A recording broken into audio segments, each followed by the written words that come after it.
mo yung dasal. Ano bang dasal na nilagay dyan? Pampanin sakit. Pampahilo. Kailan nyo pa ginagawa to? Gaano katagal? 10 taon, 5 taon, 3 taon, 1 taon, etc. 3 taon na. Sige, tanggal. Tanggal. Matanda ka na. Sige, tanggalin mo po kuya. Bilang instrumento ng Panginoon Kristo, makikipag-usap ako sa'yo. Ubos. Huwag mo siya bibigyan ng sakit. Maawa ka sa kanya. Buntis pa ang asawa niya. Bata pa to. Nasa line of 20 lang to. Tanggal. Kung nagagalit ka sa kanya, huwag ka magpapatokso sa demonyo. Sakit mayaman yung binibigay niyo eh. Alisin mo ang galit at huwag ka magpapatokso sa demonyo. Ang demonyo ang nag-uutos para saktan ng tao. Naintindihan mo? Ikaw lang ba yung nagpapautos? Sige, di ikaw pa rin yung may galit sa kanya dahil ikaw nag-uutos sa mga kukulang. Naintindihan mo? Anong tusan mo? Babae, lalaki? Sagutin mo ang tanong ko. Sasaktan kita sa loob ng katawan niya. Isa. Dalawa. Lalaki. Sige, tanggal. Hindi mo babagsak. Hindi mo magdala. Kaso lahat ito yung dala ng katawan niya. Sige. Ubos. Pampasakit. Nagagalit ka dito sa katawan ng tao nito. Hindi mo ito pag-aari. Pag-aari ito ng aking ama. Hindi ka ba naawa sa kanya? Buntis pa ang asawa niya. Huwag mo siya bigyan ng matinding sakit. Mahirap lang sila. At hindi naman ito mga mayayaman. Hindi ko ito negosyante. Tanggal. Kailan gagaling? Sige, tanggalin mo yung sakit. At tatawagin ko yung magkukula mo. Lalaki yung magkukula mo. Taga saan yung magkukula mo? Saan? Taga sa inyo rin. Sige, tanggal. Matanda ka na. Matanda ka na ba? Sige, pagbibigyan na kita. Hindi ko rin alamin ang pangalan mo, ha? Matanda na rin ba yung makukula mo? Sige, tanggal. Ano ba tagang kinagagalit mo dito kay ano? Patrick. Kay Patrick. Yung totoo, gusto ko lang maging payapang utak mo para makontrol ko kita sa kademonyo na ginagawa ng demonyo sa'yo. Para hindi kanya maudyukan maging masama. Ano bang kinagagalit mo kay Patrick? Ito ba mayabang? Matapobre ba to? Mapanlaik ba to? Sagutin mo ako! Mayabang siya? O sige, tanggal. Libas ang siya, makikipag-usap ako. Pag hindi kita sasaktan hanggang makikipag-usap lang ako ng maluwati, diba siya wala akong karapatan saktan ka. Pero kung makikipag-usap ka sa akin, bibitawan ko ang aking sandata. Kapayapaan ang dala ko. Hindi. Wala akong karapatan, nasaktan kita. Wala rin akong karapatan, nalusawin kita o tanggalan kita ng hininga. Pag-aari pa rin kayo ni Kristo. Unawain mo sinasabi ko sa'yo. Hindi lahat ng tao ay masama. At huwag ka rin magpatukso sa demonyo. Naintindihan mo? Ang aking ama pa rin ang magpapasya. Hindi ikaw. Kung ano man nagawa nitong kasalanan, ang huhusga rito ang aking ama. Hindi ikaw. Tao ka pa rin. Pag-aari ka pa rin ni Kristo. Pinagbibigyan kayo ng Panginoon para magbagong buhay kayo. Tanda mo, huwag mo nang pangarapin na maggumuho ang mundo o magkaroon ng isang bagay na hindi mahirap ipaliwanag sa sensya na mawawasak ang mundo. Huwag niyong pangarapin yun. Huwag kayong magsama-sama doon dahil babagsak kayo sa impyerno. Ang dala ko ay kapayapaan ng Panginoon Kristo. Itawid kayo sa kabutihan. Huwag kayong gagawa ng kasamaan sa 10 utos ng Diyos. Huwag din kayong papatay at huwag din kayo manlalait o mag-isip ng masama sa kapwa. Huwag kayo masyadong judgmental sa mga tao. Lahat ng tao nagkakasala sa isip, sa salita at sa gawa. Walang perpektong tao. Kahit anong pasang nilalang ng Diyos, ay siya pa rin nagkasala sa aking ama. Hindi siya Diyos at hindi kayo mga anghel. Naintindihan nyo? Tanggalin mo ang galit mo sa kanya. Kung siya'y may mabigat na sinabi sa'yo, tanggalin mo. At kakausapin ko yung mga kukulang mo para 100% matanggal yung sakit niya. Huwag niyo siyang bigyan ng sakit na ganito. Sakit mayaman to. Mahirap lang siya. Maawa kayo. May anak siya. Bilang instrumento ng Diyos, ako ang nakikiusap. Alis ka dyan. May sakit dyan. Baka mapunta sa inyo. Nasa puntak na lang siya. Tapos, mayroon pa, wala na. Tatawagin ko ang lalaki yung magkukulang mo. Naintindihan mo? Yung totoo. Pag nagkamali ka, ikaw pa rin ang nagsalita sa boses niya. Tatanggalan kita ng hininga. Yung totoo. Magkukulang pa ba o nag-uutos ka lang sa magkukulang? Sa ngalan ni Jesus. Yung totoo. Nag-uutos ka o ikaw mismo nagdarasal? Sinungaling ka pa rin. Sa pangalan ng Ama. Yung totoo. Nag-uutos ka, ikaw mismo ang gumagawa. Oh, di ba? Yun ang gusto ko. Nagsisinungaling ka pa rito, isa lang nasa loob ng katawan niya eh. Tanggal! Kailan mo natututunan to? Saan mo to natutunan yung pagdarasal ng masama?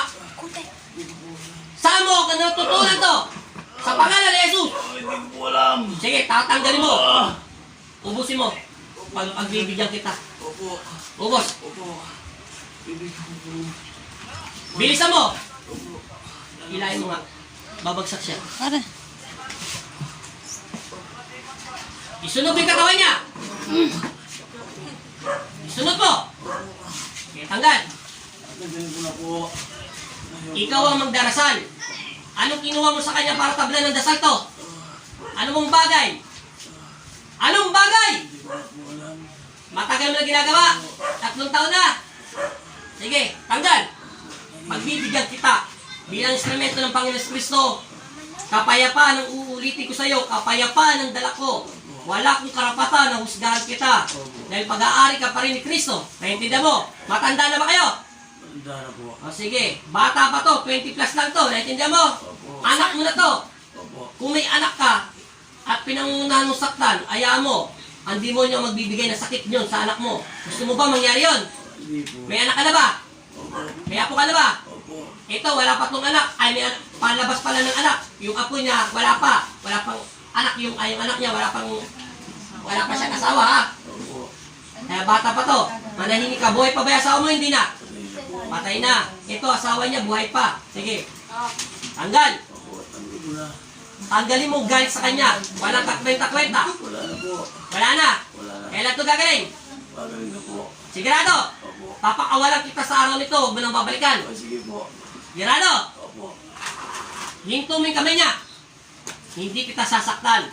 Pero bibigyan kita ng tanda para pag bumalik ka, susugatan ka ng mga anghel niya. Naintindihan mo? Opo. Naintindihan mo sinasabi ko sa'yo? Opo. Kapayapaan ang dala ng aking ama. Naunawaan mo sinasabi ko? Opo. Wala kang karapatan. Nasa akin ang aking mga kamay. Pwede kitang tanggalan ng hininga kung gugustuhin ko.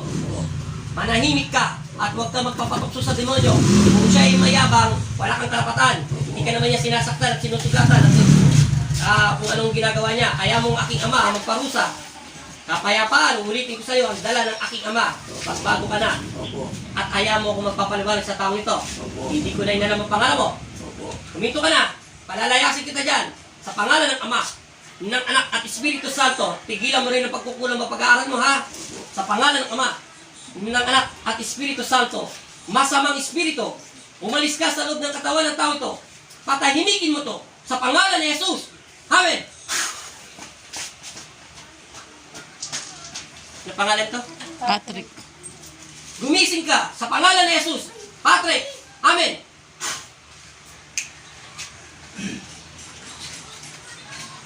Sandal. Bigyan ng tubig. Kumain naman. Kaya lang, ha? Bigyan ng tubig.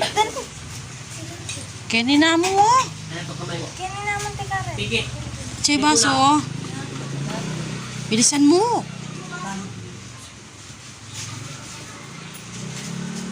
Sabi mo in Jesus' name. Paulo. Sa pangalan ni Jesus. Paulo. Amen. Pagpagat pa.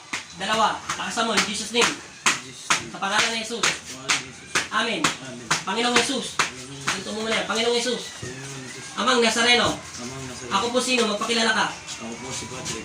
Lahat Alonso Gutierrez. ay nananalig Ay nananalig at sumasampalataya sumasampalataya sa Diyos Ama. sa Diyos Ama. Makapagyarihan sa lahat.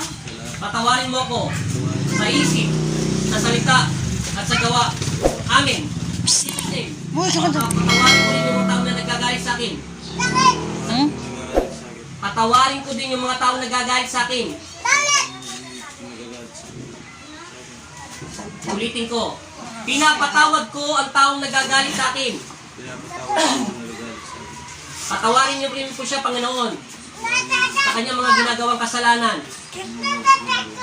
At sana'y mapatawad niya rin ako. Amen. In Jesus' name. Sa pangalan ni Jesus. Amen. Pikit.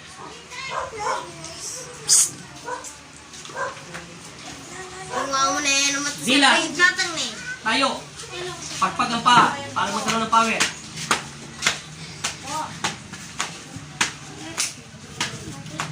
Inom.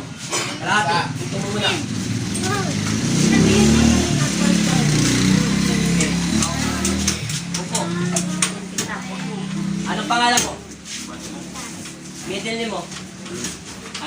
Ilan taon ka na?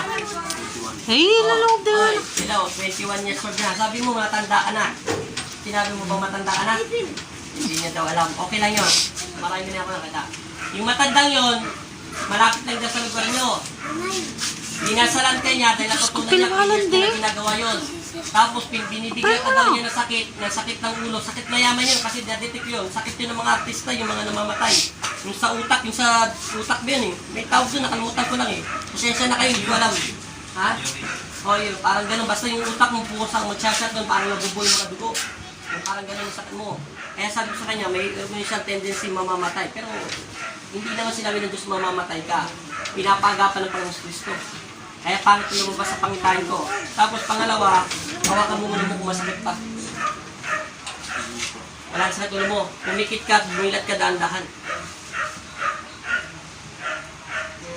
Galaw mo yung katawan mo. Wala na.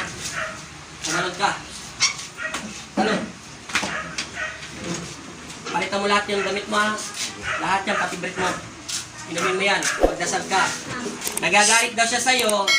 Kasi mayabang ka. Yun ang sinabi niya. 3 years niya na daw ginagawa. Matanda na siya. Ayaw ng Diyos. Kaya kong alamin kung sino siya eh. Kaso, ayaw ko yun. Gusto ko kapayapaan. Kaya sinabi siya, magpatawad ka, patawarin mo siya. Ayaw mo ang demonyo magbigay ng sakit sa kanya. Wala ka ng sakit na ganun. Ating dalili mo. Wala. Kaya sabi siya, mamamatay ka eh. Mati na. Wala na. Magaling ka na. Oo, magaling ka na. Pasalamat ka na sa Panginoon. Matagal mo na sakit yan, di ba? Ilang taon na? 3 years na? O kaya tatlong taon na niya ginagawa. Hindi ka ba talaga matanda? Hindi ka matanda? Bata ka pa lang, di ba? May sinasabi matanda ka. Sabi mo yan eh. Hindi mo alam. O, sige na. Okay na ha. Salamat din.